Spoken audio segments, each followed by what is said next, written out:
आज की कक्षा में निंदा रस का आगे का भाग देखेंगे। निंदा रस लेखक है हरिशंकर परसाई। तो अब तक हमने देखा था हरिशंकर परसाई किस प्रकार निंदा को लेकर, निंदा का जिस प्रकार उनका मतलब प्रक्रिया चलती है उसे लेकर उन्होंने बताया। जैसे उनके मित्र का उदाहरण उन्होंने दिया है, मित्र के नाम क और ग के साथ उन्होंने वहाँ पर सूचित किया था। जो उनका मित्र पिछले दिन आया है लेकिन फिर भी अगले दिन जैसे मतलब लेखक से मिलने जब आता है तो ऐसा कहता है कि जैसे मैंने अभी अभी यहाँ से आया हूँ और तुमसे मिलने के लिए दौड़ चला आया हूँ। इस प्रकार जो है उनसे झूठ बोलता है। लेकिन पिछले दिन ही आकर लेखक की जो है पूर्ण रूप से उन्होंने बुराई की थी। तो ये दूसरे मित्र से उन्हें पता चला। तो उस दिन जब लेखक से मिलने के लिए आया हुआ था और दूसरे जो उनके मित्र थे उनको लेकर वो लोग निंदा करते हैं। तो जिस प्रकार निंदा की प्रक्रिया होती है, फिर उस प्रक्रिया में जब हम डूब जाते हैं, उतर जाते हैं, तो हम भी निंदक बन जाते हैं। तो ये जो भाव है लेखक यहाँ पर व्यक्त करते हैं। उनके मित्र के साथ बैठकर वो भी जो है अपने जो दुश्मन थे, जो या फिर जिन्हें वो पसंद नहीं करते थे, उनका नाम ले लेकर उनके दोस्त से जिस प्रकार उसकी निंदा करता था उसका मजा जो है वो लेते हैं। तो उसकी मादकता ऐसी होती है। तो ये जो है उन्होंने स्पष्ट करने के लिए कोशिश किया है। धृतराष्ट्र का उदाहरण भी उसके संदर्भ में उन्होंने दिया है, जो धृतराष्ट्र और भीम का संदर्भ आता है। और उसके बाद जिस प्रकार निंदा प्रक्रिया के समान चलती है तो उसके संगठन भी होता है, ये भी उन्होंने बताया। जिस प्रकार संगठन के द्वारा लोग निंदा करते हैं तो संगठन में किस तरह से वो काम चलता है ये उन्होंने बताया है।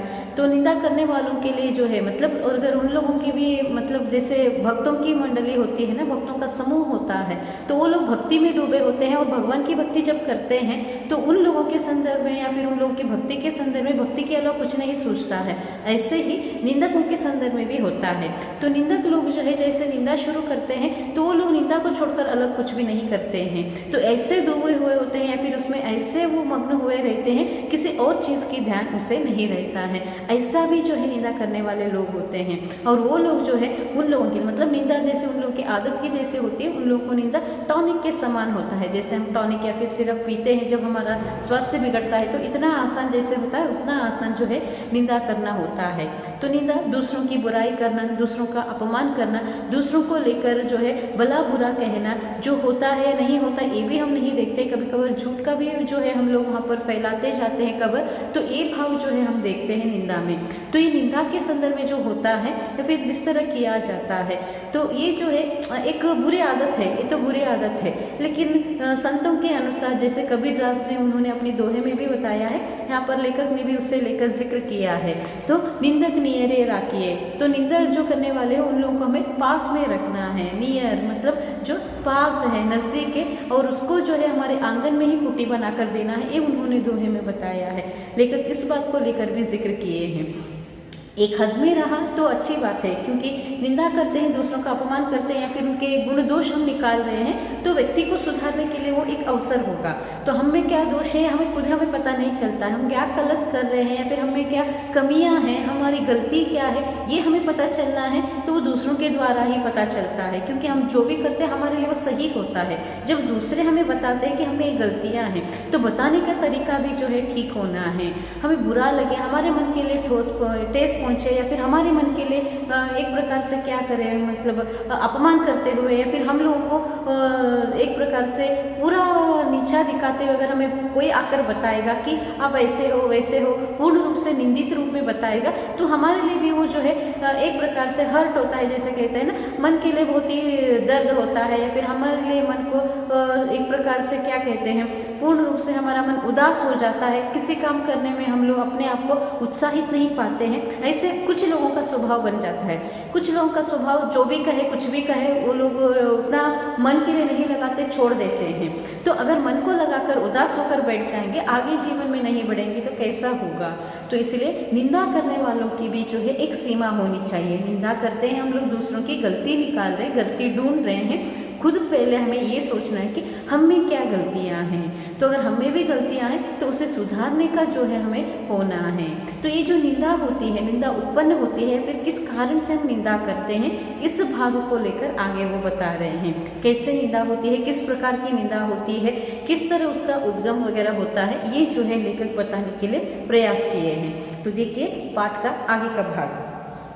ईर्ष्या द्वेष से प्रेरित निंदा भी है, निंदा भी होती है, लेकिन इसमें वह मज़ा नहीं जो मिशनरी भाव से निंदा करने में आता है, लेकिन इसमें वह मज़ा नहीं, क्षमा कीजिए, इस प्रकार का निंदक बड़ा दुखी होता है, ईर्ष्या द्वेष से 24 घंटे जलता है और निंदा का जल छिड़क कर कुछ शांति अनुभव करता है। ऐसा निंदक बड़ा दयनीय होता है। अपनी अक्षमता से पीड़ित वह बेचारा दूसरों की सक्षमता के चांद को देखकर सारी रात श्वान जैसा भौंकता है। ईर्ष्या द्वेष से प्रेरित निंदा करने वाले कोई दंड देने की जरूरत नहीं है, वह निंदक के बेचारा स्वयं दंडित होता है। आप चैन से सोइए और वह जलन के कारण सो नहीं पाता, उसे क्या और क्या दंड चाहिए। निरंतर अच्छे काम करते जाने से उसका दंड भी सख्त होता जाता है। जैसे एक कवि ने एक अच्छी कविता लिखी, ईर्ष्याग्रस्त निंदक को कष्ट होगा, अब अगर एक और अच्छी लिख दी तो उसका कष्ट दुगना हो जाएगा। तो देखिए यहाँ पर लेखक कह रहे हैं ईर्ष्या द्वेष से भी प्रेरित निंदा होती है, तो ईर्ष्या के कारण, द्वेष के कारण निंदा होती है। तो इससे पहले उन्होंने मिशनरी कहा था, मतलब संगठन के द्वारा लोग इधर उधर का जो भी खबर है, झूठी खबर है, उसे लाकर दूसरों के बारे में झूठी ही जो फैलाते हैं, निंदा करते हैं, ये एक तरफ हमने देखा था। अब जो है लेखक बताते हैं जो मुख्य है, ईर्ष्या द्वेष के कारण हम निंदा करते हैं। ईर्ष्या की भावना है, कोई दूसरे हैं जो जलन की भावना, जलस आप लोग जो इस्तेमाल करते हैं, एक दूसरे को अच्छा, कुछ किसी का अच्छा हो रहा है वो हमें सहन नहीं होता है ना, ये ईर्ष्या है। द्वेष करना मतलब दुश्मनी निभाना है।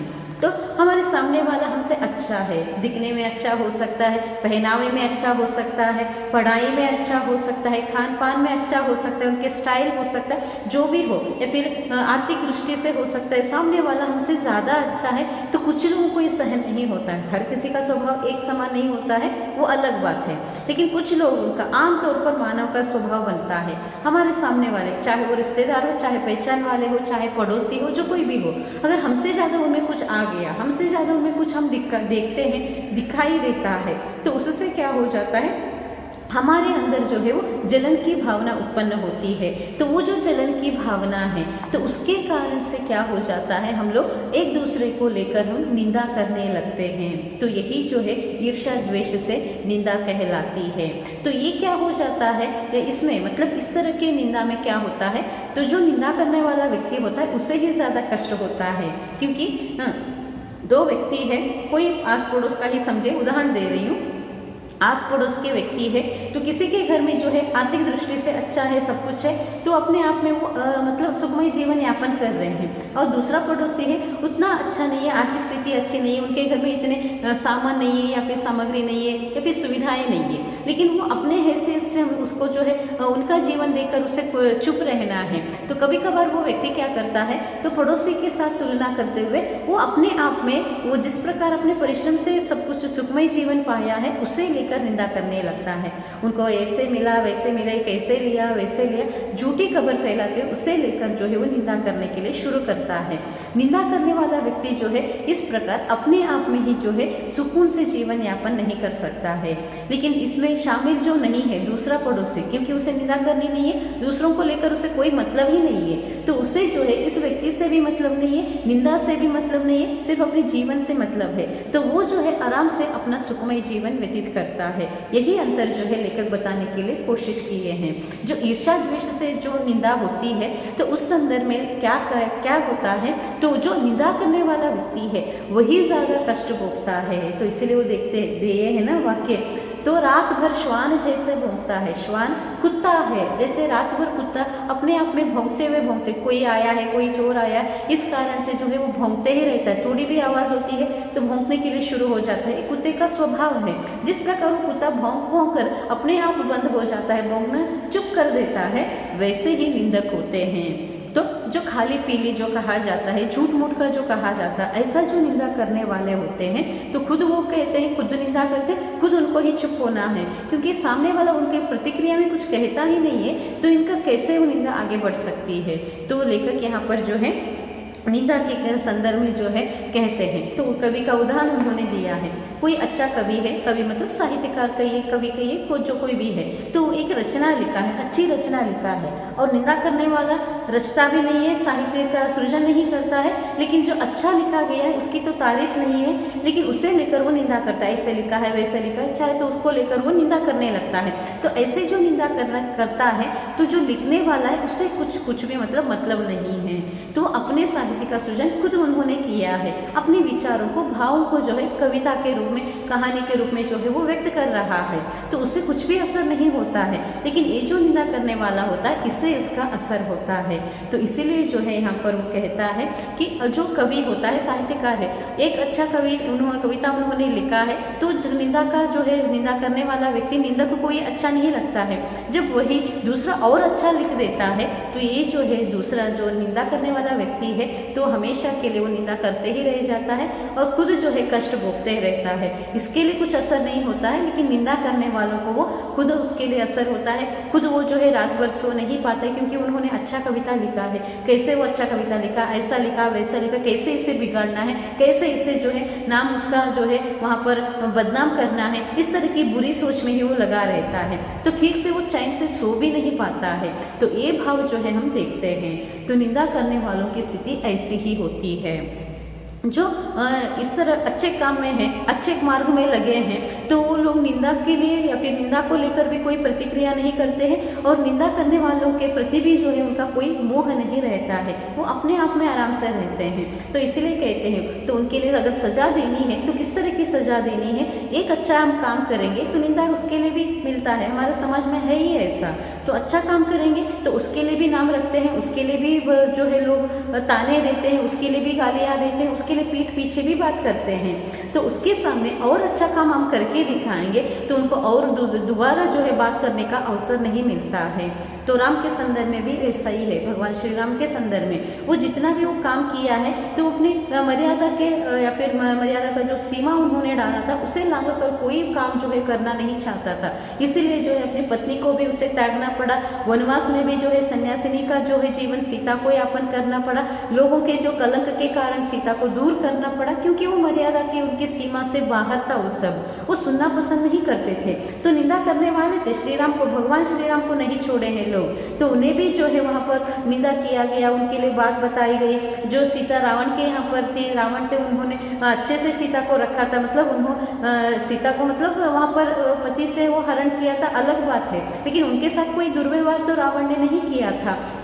तो इस कारण से जो है सीता को लेकर उनके मान सम्मान की बात को लेकर भी लोग बात किए। तो उस संदर्भ में भी श्री राम ने सीता को फिर से उन्होंने त्याग दिया था, बहुत कुछ था वहाँ पर।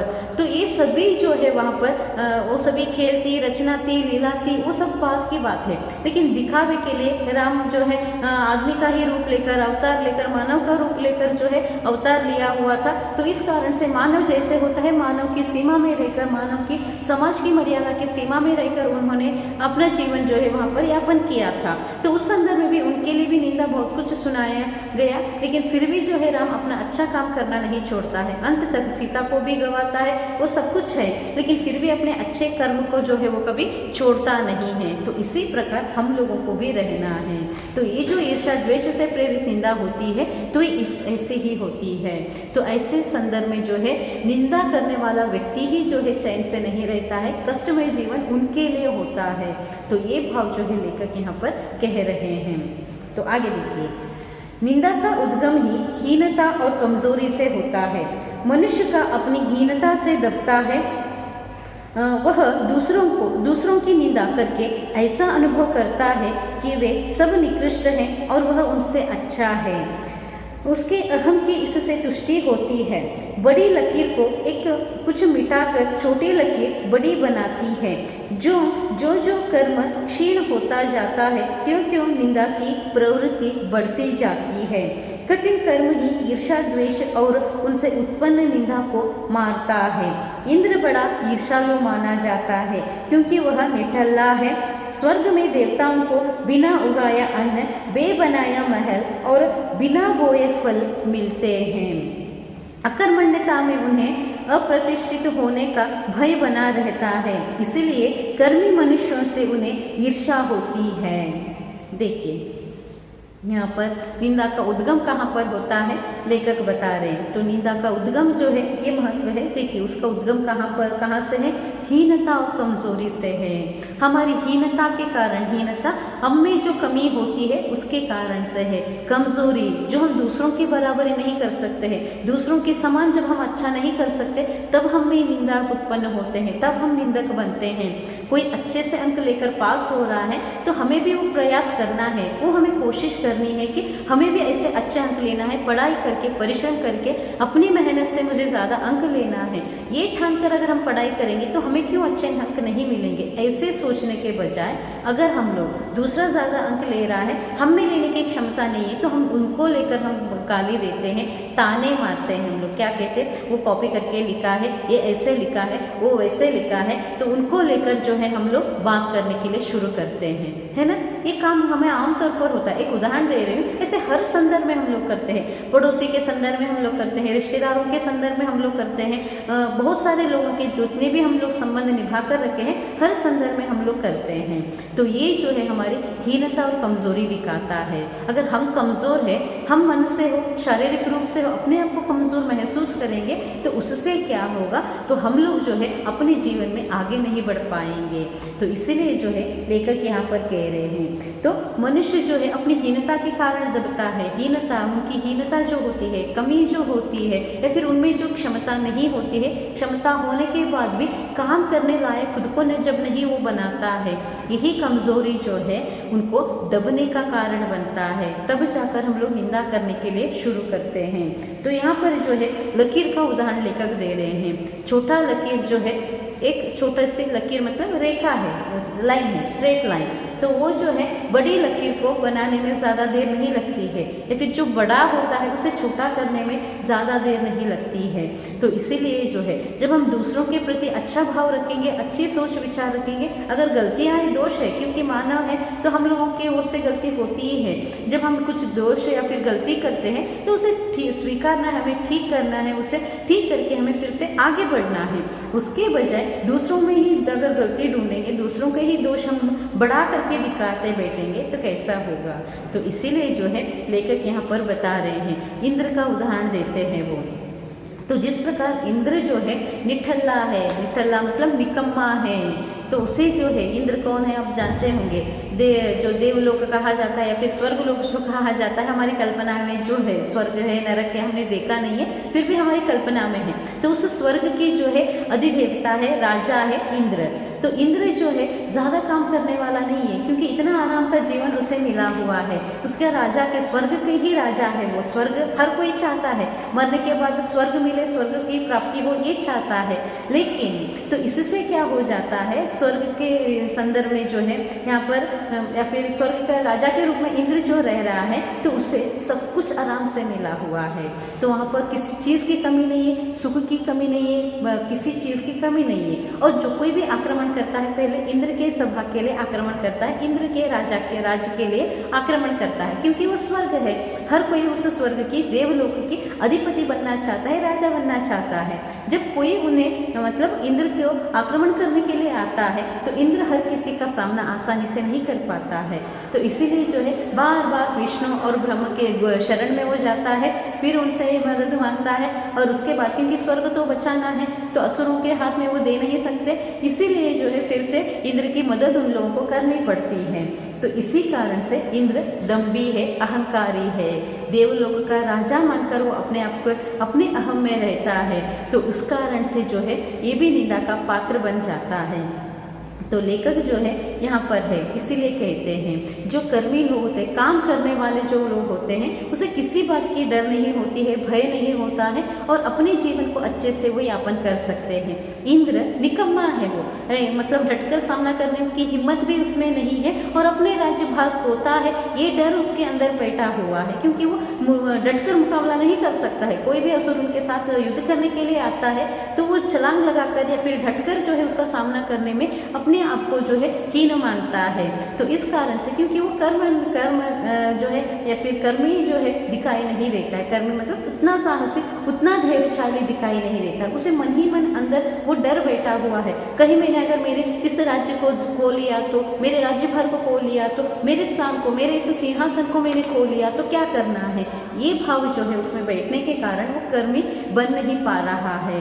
तो इसीलिए बार बार उसे दूसरों के शरण में जाना पड़ता है, दूसरों के शरण में जाकर उसे जो है वहाँ पर मदद मांगनी पड़ती है। तो इसीलिए जो है लेखक यहाँ पर कहते हैं जो हमारी कमजोरी है, हमारे अंदर ही कमजोरी है। विवेकानंद के पाठ के संदर्भ में उन्होंने बहुत अच्छे से ये सभी विषयों को उन्होंने बताया है। मन से हमें कैसे स्ट्रांग रहना है या फिर शक्तिशाली बनना है, कमज़ोर नहीं होना है, ये सभी उन्होंने अच्छे से वहाँ पर बताया है। अगर पाठ आपको याद है तो आप उसे याद कर सकते हैं। तो कमज़ोरी के कारण से हम लोग दबते ही जाते हैं, हीनता के कारण, अपने आप को कम महसूस करने के कारण हम लोग नीचा होते जाते हैं। कभी हमें ऐसा नहीं करना है, और ये भी नहीं दूसरों को नीचा दिखाने के लिए हमें कोशिश करनी है।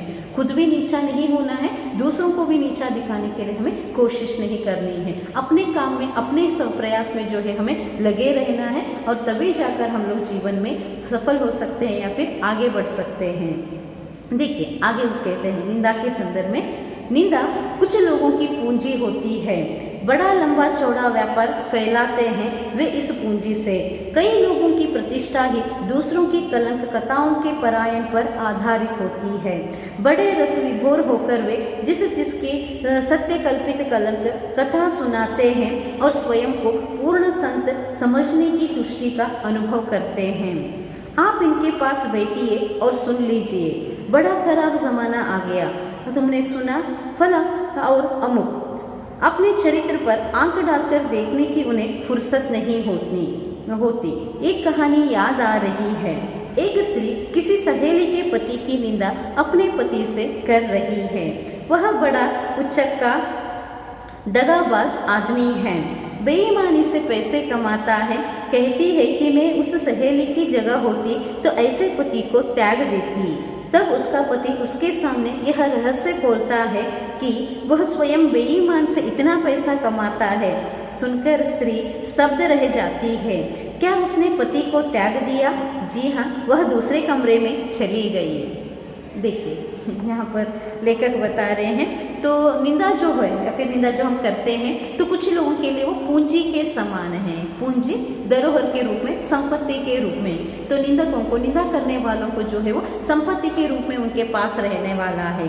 तो इसीलिए जो है वो इसी से लंबा चौड़ा व्यापार जैसा वो करते हैं। मतलब एक बार निंदक हम बन जाते हैं, एक बार दूसरों की गलती निकालने के लिए तत्पर हो जाते हैं। कुछ लोगों के लिए यही बिजनेस है, व्यापार बिजनेस है।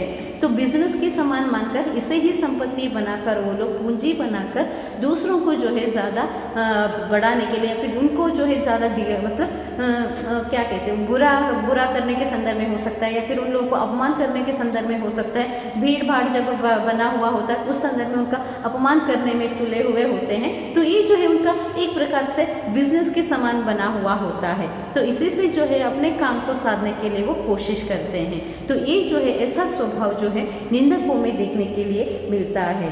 तो वो लोग जो है इसमें मतलब इस निंदा रस में इतने डूबे होते हैं ना, रस विभोर होना मतलब उस रस में ऐसे डूबे होते हैं, ऐसे डूबे होते हैं ना, तो दूसरे किसी चीज़ की उसे खबर नहीं होती है। तो मतलब ऐसे निंदा कर रहे होते हैं, तो इससे उनका अपमान हो रहा है, उनकी जो है बुराई हम कर रहे हैं, उनको लेकर हम अच्छा नहीं कर रहे, इसकी भी उनकी जो है थोड़ी भी कल्पना नहीं होती है। तो इस कारण से लेखक यहाँ पर कह रहे हैं कि जिस प्रकार वो लोग निंदा करते हैं वो संपत्ति ही है उनके पास, या फिर संपत्ति का अनुभव करते हुए दूसरों के ऐसे निंदा करते हैं, ये निंदा करने के बाद ही उसे एक प्रकार से संतुष्टि मिलती है। तो कुछ लोगों को ऐसा जो है स्वभाव में हुआ होता है। तो उन लोगों को निंदा करने के बजाय या फिर दूसरों की गलती निकालने के बजाय दूसरा कोई काम सूझता ही नहीं है। जब तक वो दूसरों की बुराई करते हैं तब तक उनको पूर्ण रूप से उनकी जो भी इज्जत निकालनी है पूरा इज्जत नहीं निकालते, तब तक तसल्ली नहीं पाते हैं। ऐसे स्वभाव वाले भी हमारे समाज में लोग होते हैं। तो इन सभी से हमें दूर रहना है। या फिर वो लोग निंदा कर रहे हैं तो उसके लिए हमें ज़्यादा जो है उनको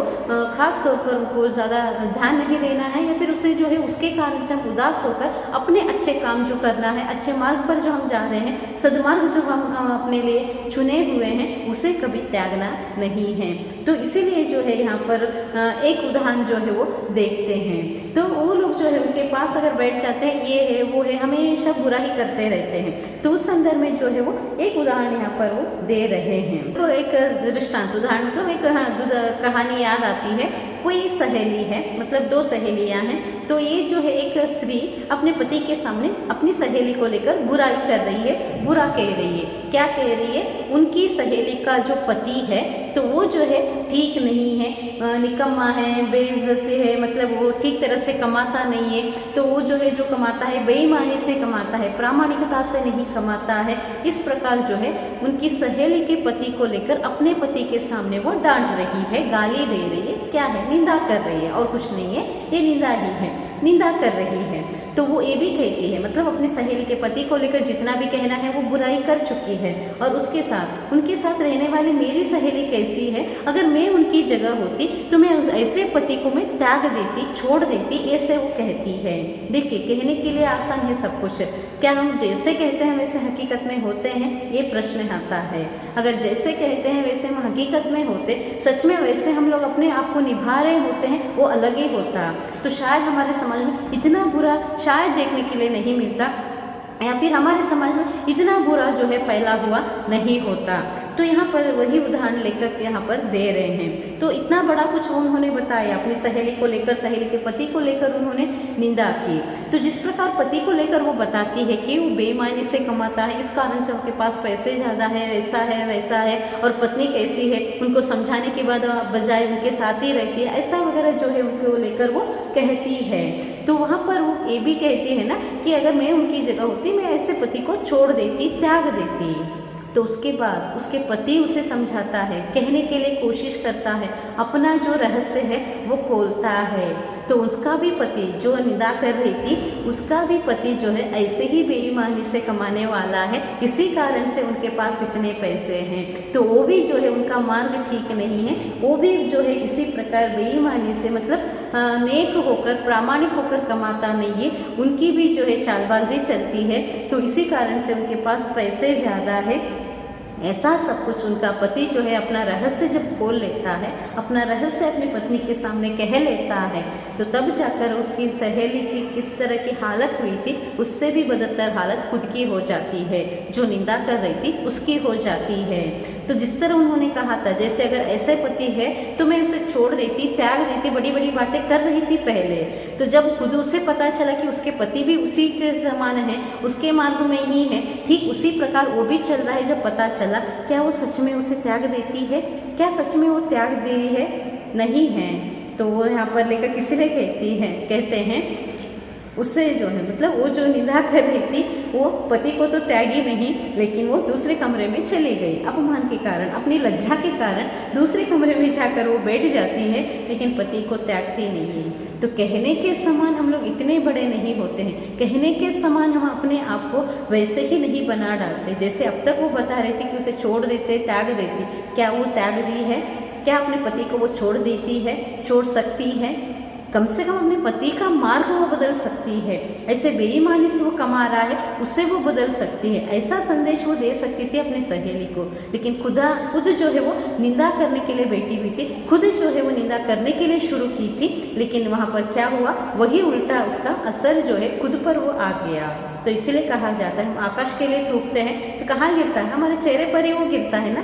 हम दूसरों की बुराई करेंगे तो बुराई ही हमारे लिए आता है। अगर हम दूसरों को लेकर अच्छी सोच वगैरह रखेंगे तो हमारे लिए अच्छा ही मिलता है। तो ये भाव जो है लेखक यहाँ पर व्यक्त कर रहे हैं, निंदा किस प्रकार का होता है। देखिए, अंतिम भाग है। कभी कभी ऐसा भी होता है कि हम में जो करने की क्षमता नहीं है, वह यदि कोई करता है तो हमारे पिलपिले अहम को धक्का लगता है, हम में हीनता और ग्लानि आती है। तब हम उसकी निंदा करके उससे अपने को अच्छा समझकर तुष्ट होते हैं। उस मित्र की मुलाकात के करीब 10-12 घंटे बाद यह सब मन में आ रहा है।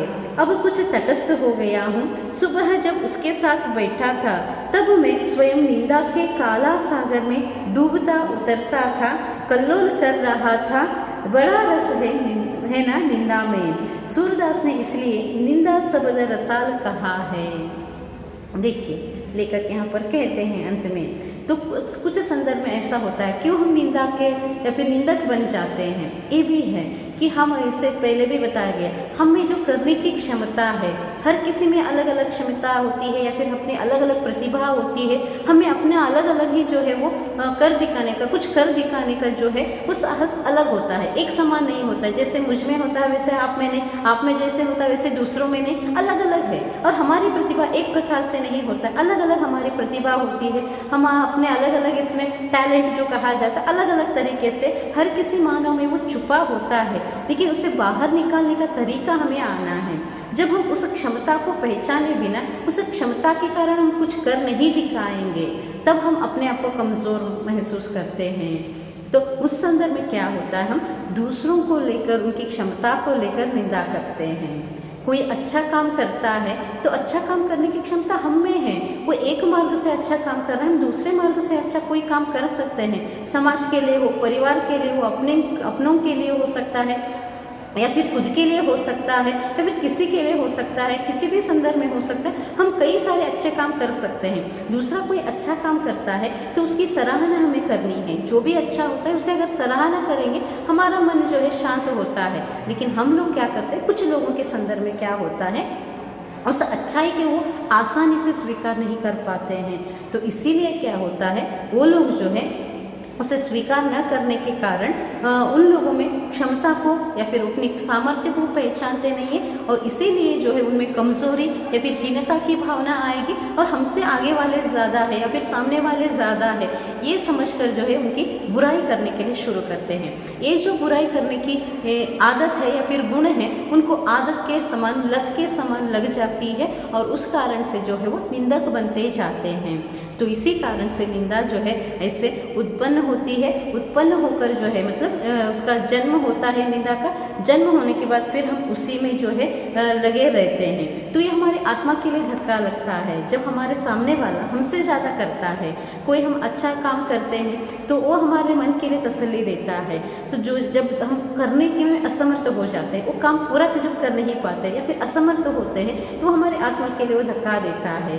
तो तब जाकर हम उसे, अगर हम धनात्मक में लेंगे, हमने नहीं किया है, उन्होंने किया है, हमें कर दिखाना है, इस भाव से करने के लिए तत्पर होंगे, हम करेंगे, अपने लायक करेंगे, उनके लायक न सही, अपने लायक तो हम पूरा करने के लिए कोशिश करेंगे। लेकिन हम लोग ऐसे करने के लिए नहीं चाहते हैं ना, तो यही भाव जो है हमें धक्का देता है। तो इसी कारण से हम लोग जो है निंदा के शिकार हो जाते हैं, निंदक बन जाते हैं। तो इसीलिए जो है यहाँ पर वो अपने मित्र को लेकर याद करते हैं। तो मित्र तो इतना सब कुछ उनको मतलब निंदा करते हुए उनके साथ बैठकर समय बिताकर तो वो चला गया।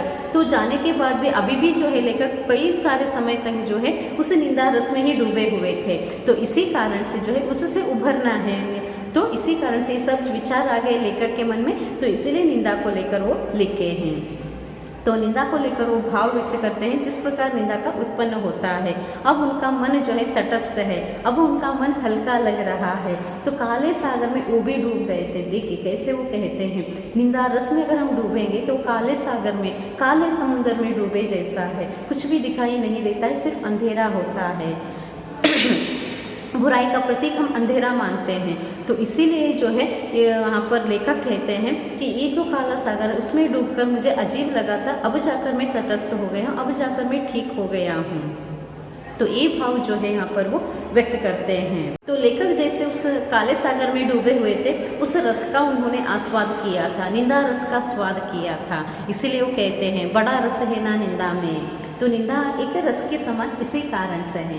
जो अलग अलग रस है, नवरस जो साहित्य के संदर्भ में है, पीने का रस नहीं, अलग अलग साहित्य का रस जो बताया गया था, तो उसके समान ये भी एक रस के समान है। तो वो जो नवरस कहा गया था, जैसे शुरुआत में मैंने बताया था, उसमें डूबेंगे तो वही रस, उसी भाव में विभोर होकर हम लोग अपने आप को भी भूल जाते हैं। भक्ति का लीजिए, वात्सल्य का लीजिए, कोई भी आप लोग रस लीजिए, शांत रस लीजिए, वीर रस लीजिए, कोई भी लीजिए, हमें वो भाव जो है आ जाता है और हम उनसे बाहर निकलना या फिर उनसे बाहर आने के लिए हमें समय लग जाता है। लेकिन निंदा भी उसी के समान है, ये लेखक कहना चाहते हैं। उन रसों के समान निंदा भी है। हम देखिए कुछ साथियों के संदर्भ में तो हम निंदा नहीं करना चाहते हैं, करते नहीं रहते हैं, लेकिन दो साथी हमारे बैठकर निंदा कर रहे होते हैं तो उनके साथ बैठकर हम शुरू हो जाते तो हम भी निंदक बन जाते हैं, हम भी उनके साथ बैठकर बुरा करने के लिए शुरू हो जाते हैं। ये आम स्वभाव है, लेकिन एक सीमा में रहेगा, अच्छी बात है। सीमा लांघ जाएंगे तो हम निंदक का जो है, उसके जो निंदा है, फिर निंदक का जो किताब है वो हमें लेना पड़ता है। निंदक बनकर हम लोग जो है सिर्फ हम दूसरों की बुराई करेंगे, दूसरों के गुण दोष निकालने के लिए बैठ जाएंगे, अवगुण निकालने के लिए बैठ जाएंगे। तो पहले हमें ये देखना है कि हमें क्या दोष है, तो हम क्या सुधर सकते हैं, क्या सुधार ला सकते हैं, ये देखकर दूसरों की निंदा करेंगे तो अच्छा है। तो सूरदास की पंक्ति को लेकर यहाँ पर याद करते हैं, निंदा शब्द रसाल, तो इसीलिए वो कहते हैं। तो निंदा जो है शब्द, सबकी जो है रसाल, रस के समान है, ये भाव जो है, मतलब सूरदास ने भी, जैसे कबीर ने यहाँ पर पंक्ति दोहराया गया है, कबीर की यहाँ पर याद किया गया है, या फिर आपको पढ़ने के लिए कबीरदास का जो है पंक्ति दिया गया है, उसी समान सूरदास ने भी निंदा के संदर्भ में बताया है। निंदा सभी रसों में रस, बड़ा रस है, ऐसा उन्होंने अपने संदर्भ में वो जो है कहे हैं। तो रस के समान निंदा को भी जो है जोड़ा गया है, इसलिए लेखक भी निंदा को रस के साथ तुलना वो किए हैं, इसलिए शीर्षक निंदा रस उन्होंने दिया था। तो यहाँ पर पाठ का अंत है, तो आप लोगों को समझ में आया होगा। तो उम्मीद है निंदा क्या है, किस प्रकार है, ये आप जान गए होंगे। तो मेरी ही एक निवेदन है आप लोगों से कि आप लोग निंदा करना छोड़ दीजिए, अपने आप को सुधारने के लिए मुझे पकड़ कर ही मैं कह रही हूँ। तो हम अपने आप को सुधारेंगे तो हम जो है जीवन में आगे बढ़ सकते हैं। सिर्फ हम दूसरों के दोष निकालते बैठेंगे, हम में उसमें एक हो जाएंगे, हम भी वैसे ही हीनता के कारण, कमजोरी के साथ हम ऐसे ही बैठे रहेंगे, आगे बढ़ नहीं पाएंगे, उभर नहीं पाएंगे अपने जीवन से। हमें उभरना है, आगे बढ़ना है, तो इन सभी से हटकर हमें रहना है। तो ये भाव जो है इस पाठ के जरिए बताया गया है। तो पाठ समाप्त है। तो पाठ के बाद की जो भी प्रश्नोत्तर है आप लोगों को उसे करना है। तो पाठ के प्रश्नोत्तर आपको लिखना है, लिखकर जैसे कुछ लोग भेज रहे हैं, तो जो लोग अभी तक कुछ भेजे ही नहीं है, आप लोग फ़ोटो तो भेजें, या फिर कभी आकर हमसे मिलकर आप आपकी जो करेक्शन है वो करा सकते हैं। तो ठीक है, अगली कक्षा में फिर हम अलग विषय से या फिर अलग विषय को लेकर हम सीखेंगे। धन्यवाद।